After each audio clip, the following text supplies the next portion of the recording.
Assalamualaikum warahmatullahi wabarakatuh. Selamat pagi. Bertemu kembali dengan channel Media Belajar IPA, membuat IPA lebih mudah dimengerti. Masih bersama saya Pak Subhan. Kali ini kita akan belajar bersama tentang kalor dan perpindahannya.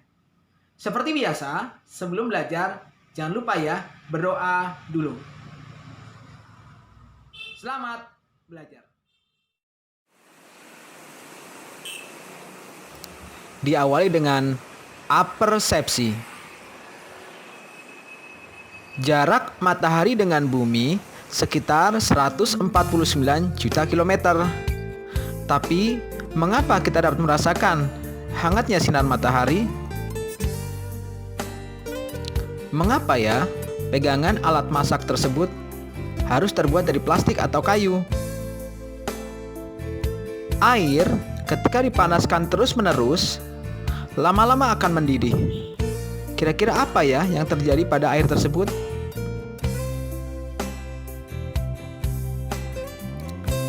Pembahasan kalor pada kesempatan ini meliputi pengertian kalor, perpindahan kalor, serta peristiwa-peristiwa perpindahan kalor. Pengertian kalor. Kalor atau kita sebut panas adalah bentuk energi yang berpindah dari benda bersuhu tinggi ke benda bersuhu rendah. Kalor dapat berpindah atau merambat melalui 3 cara, yaitu secara konduksi, konveksi, dan radiasi. Perpindahan kalor secara konduksi. Konduksi adalah perpindahan kalor yang melalui perantara. Namun, zat perantara tersebut tidak ikut berpindah. Konduksi terjadi pada benda-benda padat. Sebagai contoh, sebuah batang logam ada ujung A, ada ujung B. Ujung A diletakkan di atas api lilin. Setelah beberapa saat, ujung B ikut panas. Hal ini terjadi karena perpindahan panas atau kalor dari ujung A ke ujung B, tetapi tidak disertai perpindahan partikel zat tersebut. Peristiwa konduksi dapat dianimasikan sebagai berikut. Buku yang berwarna hijau ada tulisan heat, itu adalah kalor atau panas. Sementara orang-orang yang berdiri kita anggap sebagai partikel atau perantara. Di animasi ini kita bisa saksikan bahwa buku atau panas bergerak melalui perantara tersebut. Ingat ya, buku atau panasnya saja. Sementara partikel-partikel atau dalam hal ini orang-orangnya tetap pada posisinya atau tidak ikut bergerak. Itu adalah animasi untuk perambatan panas secara konduksi. Berdasarkan kemampuan dalam menghantarkan kalor, benda-benda dibagi menjadi konduktor dan isolator.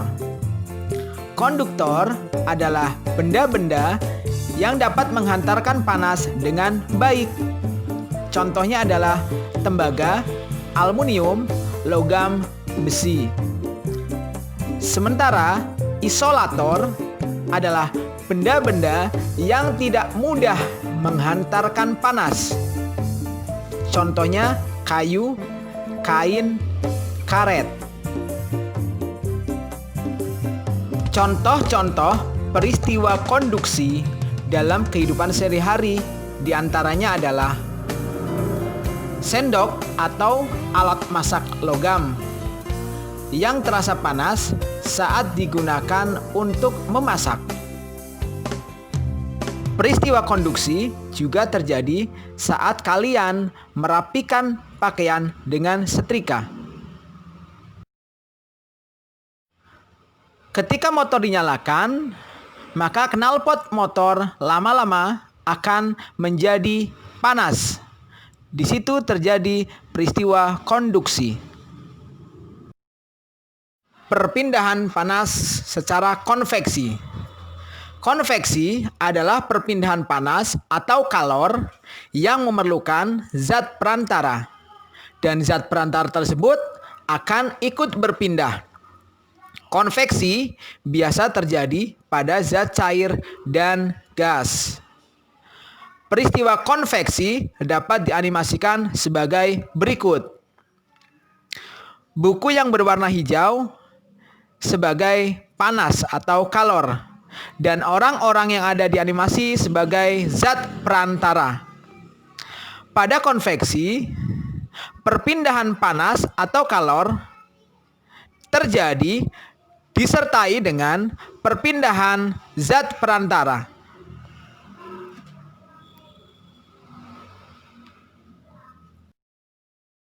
Contoh-contoh peristiwa konveksi dalam kehidupan sehari-hari. Di antaranya, ketika kalian memanaskan air menggunakan panci di atas kompor. Dalam proses pemanasan ini, air di bagian bawah panci yang menyentuh logam akan semakin panas. Kemudian bergerak naik sambil mentransfer panasnya ke air di atasnya. Air yang lebih dingin didorong ke bawah, ke bagian bawah panci yang panas karena adanya arus konveksi. Dan proses berlanjut sampai panasnya merata. Panas merata menunjukkan bahwa air sudah mendidih. Perpindahan panas secara konveksi mengakibatkan adanya angin darat dan angin laut. Angin darat yaitu angin yang bergerak dari darat ke laut, terjadi pada malam hari dan dipakai nelayan untuk berlayar ke laut. Angin darat terjadi karena pada malam hari udara di atas laut lebih panas daripada udara di atas daratan, sehingga udara di atas laut naik diganti udara yang bergerak dari daratan. Angin laut, yaitu angin yang bergerak dari laut ke darat, terjadi pada siang hari dan dipakai nelayan untuk pulang dari berlayar. Angin laut terjadi karena pada siang hari udara di atas daratan lebih panas daripada udara di atas laut, sehingga udara di atas darat naik diganti udara yang berasal atau yang bergerak dari laut. Peristiwa konduksi juga terjadi saat kalian merapikan pakaian dengan setrika.